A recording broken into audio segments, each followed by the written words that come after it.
Now, very specifically, I'll be explaining this, how we applied this to the Urban Connectivity in Iron Age and Roman Spain project directed by Professor Simon Kay and Graham Earle, both at the University of Southampton. It's a project that has been going on for 5 years now, and we're kind of wrapping it up. We're in the process of publishing the monograph. These are the research questions of our project, but it's basically about exploring the many ways in which sites or settlements, urban settlements, in Roman times in southern Spain were related to each other. What kind of identity they had, or how that is expressed through the archaeological record, how they express themselves as cities towards other cities, and how that kind of aggregates in terms of urban connectivity, in terms of the entire region.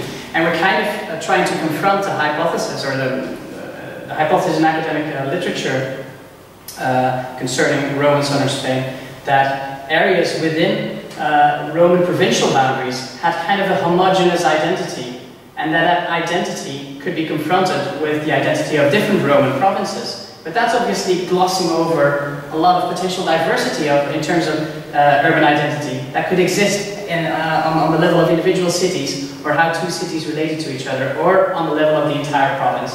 And we think, because we're talking about the relationship between cities, that networks approach is the way to go. Now, this is how we went about doing things. We collected data for over 400 sites, and in the final analysis we've included about 190 sites which had the best data available. Now, within selecting those sites, there's an obvious kind of sampling bias already. There's an issue of where do we draw the boundaries of the sample, what kind of sites do we include, what sites do we not include, and also the issue of some sites that might have existed in the past are actually not there. So it's not like we assume that these are the only sites that existed in the past, and that's kind of like a very, it's not necessarily an archaeological issue or a historical issue. Every discipline is dealing with these kind of sampling biases, but we have to acknowledge them though, and they become very clear if we analyze things as networks.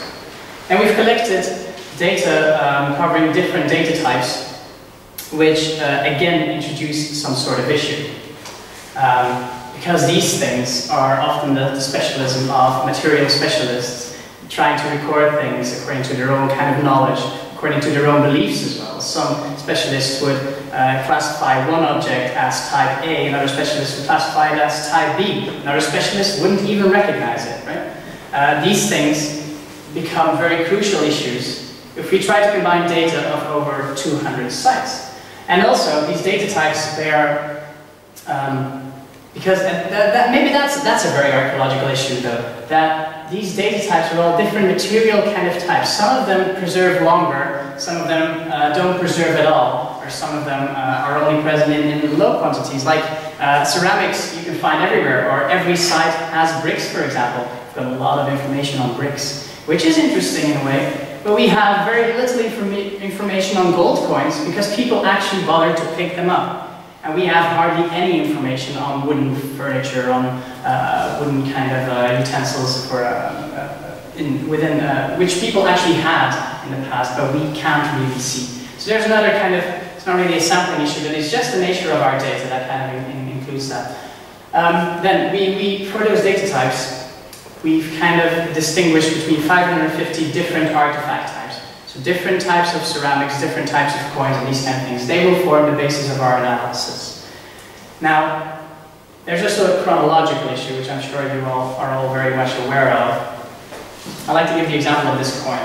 This coin was produced and circulated in the Roman Republican times. This is kind of the 25-year period that the specialists try to ascribe it to in terms of when it circulated in this area. Obviously, this coin wasn't struck. It sounds very obvious, but the coin wasn't struck over a period of 25 years. It was struck by one individual in a very specific context, at a very specific moment in time, and we, as archaeologists, are interested in that, because that's something, it's not, I mean, it's visible, right? You can see the edge of where the person actually struck the coin. It's something that we can see. We have to acknowledge that that actually existed, but we can't date it as such. This is kind of an issue of chronological granularity. And if you're in a project like ours, dealing with different data types, this chronological issue just adds up. And things, often being dated within very different subfields of archaeological literature, are often dated in very, very different ways, but together they add up to a bigger picture. And I think this is the potential of the historical disciplines. We have the data that allows us to tell us something about how things evolved over the long term. But we should never forget, though, that those evolutions, those long-term evolutions, come about by very specific events within very specific contexts. Individuals should never be taken out of the picture. And I think that a complex networks analysis, because, like I said for Facebook, because it implies that individuals create complex patterns, this does not take that out of account. Now, how to do this in practice?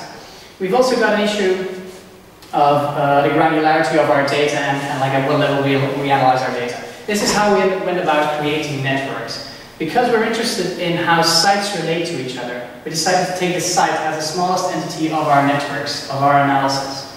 So very simply, if we assume that we have a site A, then the assemblage of that site in terms of what specific inscriptions were found, what specific monuments, specific coin types, specific ceramic types, they are connected to that site because they're part of the assemblage. We can do that for multiple sites. Now we will see that some sites have specific ceramic types, specific coins in common. Now for this project, we just decided to assume that these sites are related in some way if they share specific artifact types. And that that relationship is stronger if they have multiple artifact types. What I'm not saying is that this relationship was in any way significant in the past. I'm saying they are related, and that relationship could mean that they were excavated by the same archaeologists, that the ceramics was published in the same monograph. Now, these things are interesting because we are dealing with data from 200 sites, and exploring that data is a crucial issue. We do have the hope, though, that this will reveal, if we add everything up, that this will reveal patterns that might have existed in the past. This is a new way of exploring distributions of these artifacts on a very, very, very large level. Now, as I said, we can do this for every site. We've got 190 sites. Do this for every site, and you get something like this. In this network, we have 150 sites, let's say, because they are dated to the Iberian period, and all the artifact types that are present on those sites and how they are related to each other. Now, I think this is pretty amazing because we basically add up all the data collected by the project and dated to the Iberian period in this one visualization. I think that's pretty cool, but it's a big mess, right? It's hard to make sense of this. So we can threshold this kind of data, exploring, on the one hand, how sites are related to each other, sites are related directly to other sites, and how this is reflected in different data types. And all these different data types kind of show different patterns that are worth exploring.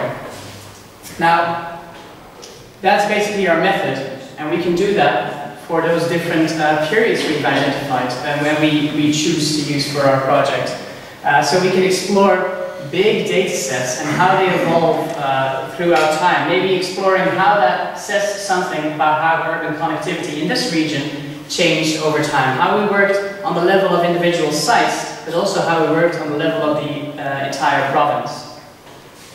Now, at the top there, I wrote the word system, and that's basically to be very clear about the fact that we do not assume that these networks, how complex they can be, represent a system as such. They are a representation of our data, and our data which is fundamentally fragmentary, which is an indirect material reflection of the dynamic processes that we're interested in the past. But we are also interested in the system because we know the system existed, and we are hopeful that by exploring this data we can actually say something about the system. But it's not the same, there's not a one-to-one relationship. What we are interested in is this: individuals doing things, individuals relating to each other, creating communities on local site level, but also creating systems of urban interconnectivity on the level of entire provinces.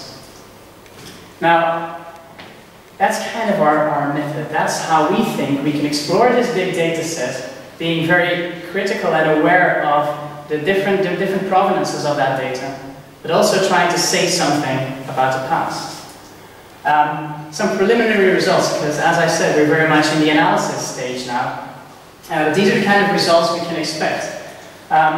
If we plot everything, so all that data, and chop it up into different periods, we get something like this, a dense ball of connections. You can hardly see it, but basically everything is connected to everything else. And there's a couple of sites in the periphery.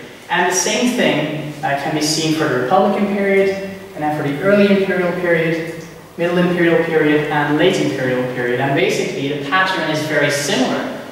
But the sites in the core and the sites in the periphery are very different. They change over time. And that's something worth exploring. It's something that we can easily extract with this method as well. We can also explore the ways in which, if we just look at everything collected, right, how this kind of relates to each other, what kind of statistical,